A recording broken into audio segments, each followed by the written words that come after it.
Bursting with joy, the king locked himself in his workshop painting gifts for his queen. He never saw her lack of interest, though she made no effort to hide it. The only gift she kept was his first, a little silver paintbrush.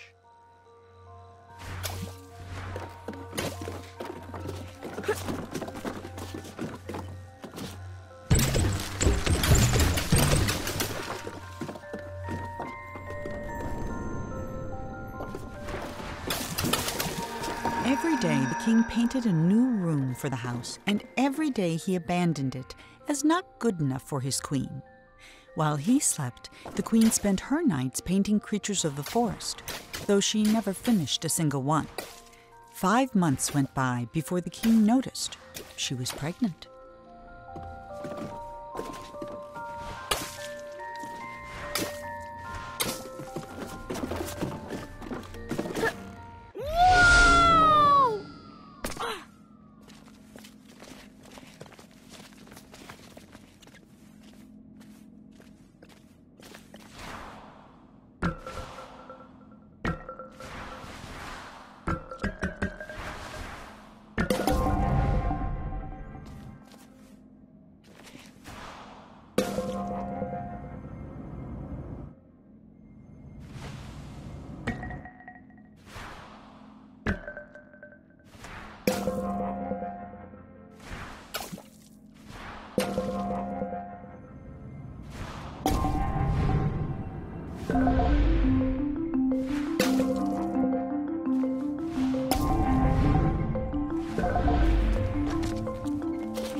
On the night before the queen was to give birth, she left. All she took was a single unfinished painting. When the king woke, he found no explanation, and he never did.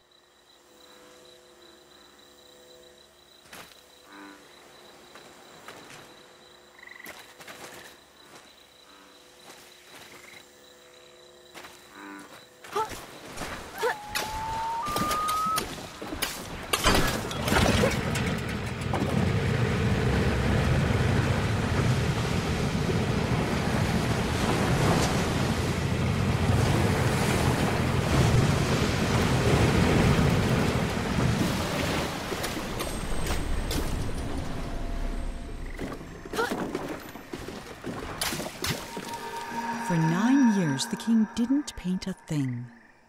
Then he had a vision, a colossal monument of himself that would be his legacy for the ages. But he hadn't even finished painting the scale model, which was over 100 feet tall itself, when his powers began to fail.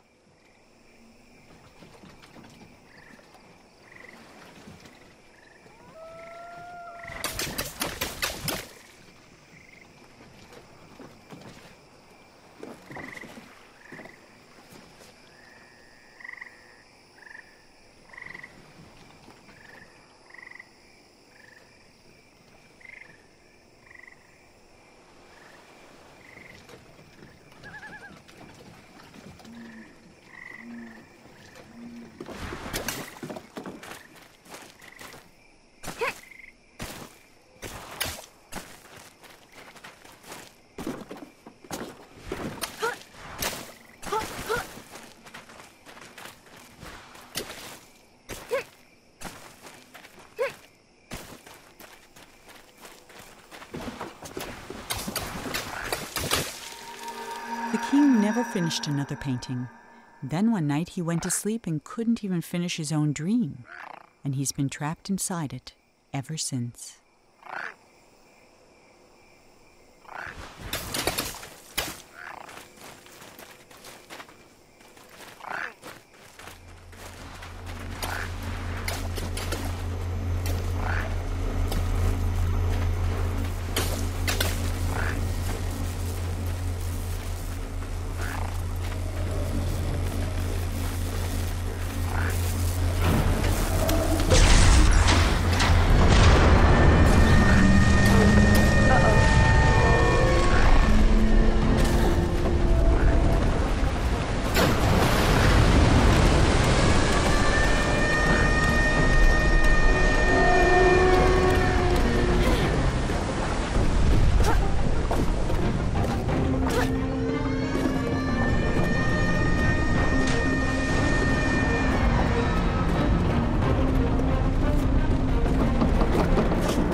As Monroe stood there trying to think of something to say, the statue shuddered and the hatch slammed shut. And now there was no more need for talking. The king was awake.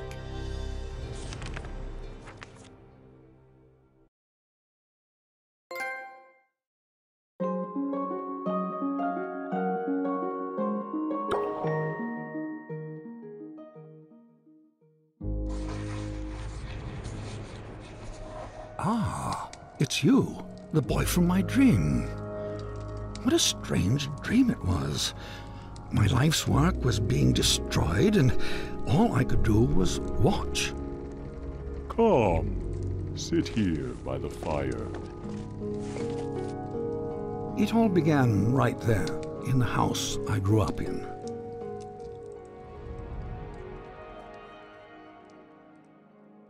I heard a heavy knocking at the door, just like on the night I left. I opened the door, but there was nothing there, just white space.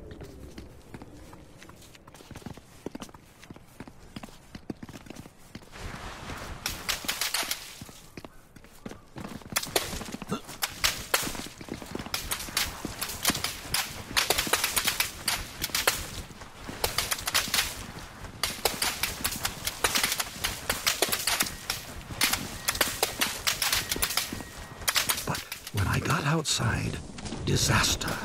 Some miscreant had painted everything. My garden was ruined.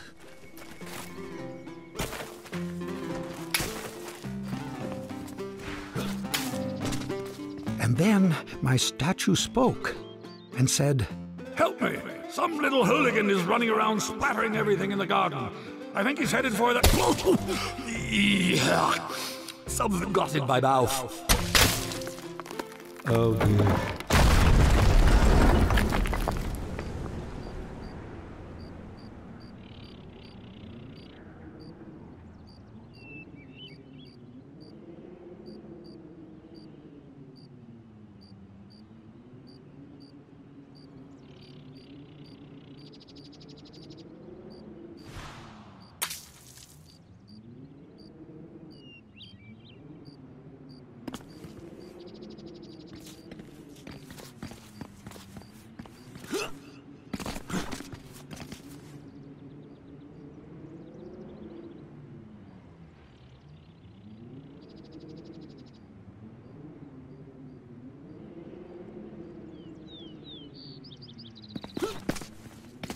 I saw my unfinished labyrinth, abandoned and forgotten.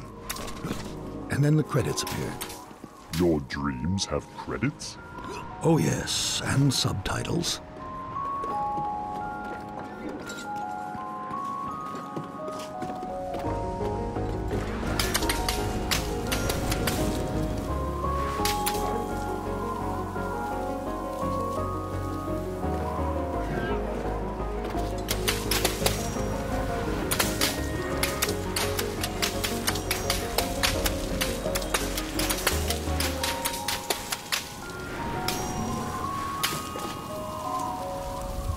Then I saw my beautiful city strangled by those disgusting vines.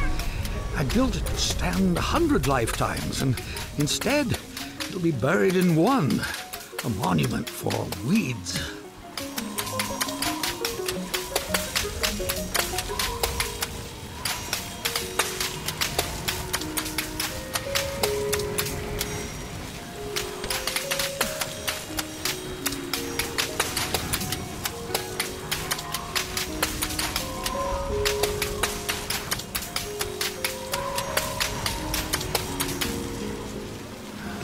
The dining hall was full of people, like the old days.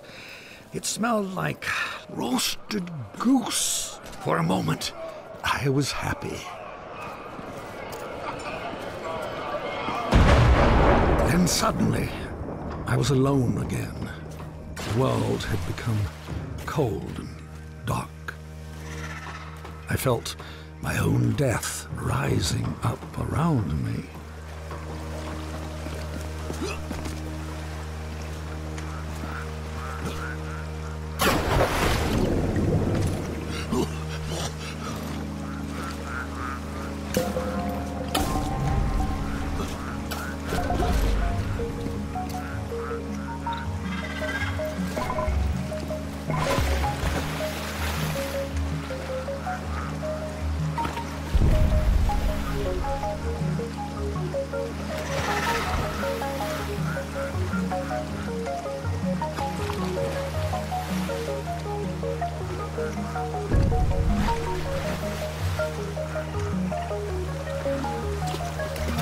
floated past chunks of the house I built, or started building.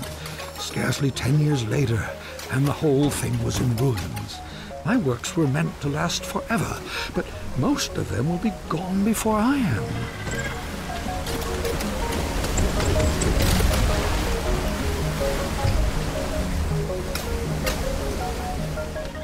I was at a funeral. My own, as it turned out. No one was there, except you.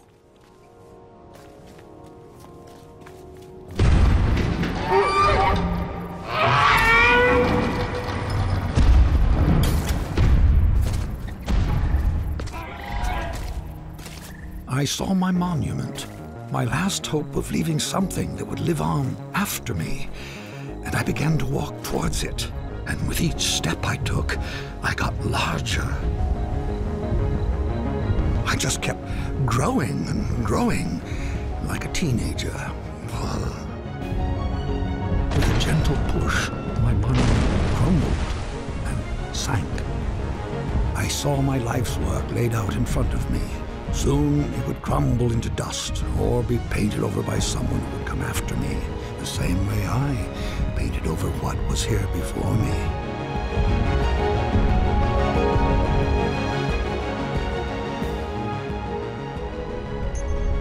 When the universe ended, I knew that everything I'd made was over. And as I sat there, looking out into the darkness, I thought back on all the things I'd built and left unfinished. I realized something. I wasn't sad that it was all gone. I had fun making all that stuff. I would have done it anyway. And then somehow I knew that when I woke up, all my work really would be destroyed. And that's when you showed up. I don't know how you got here, but I'm glad to see you. I have something for you. This brush isn't mine anymore.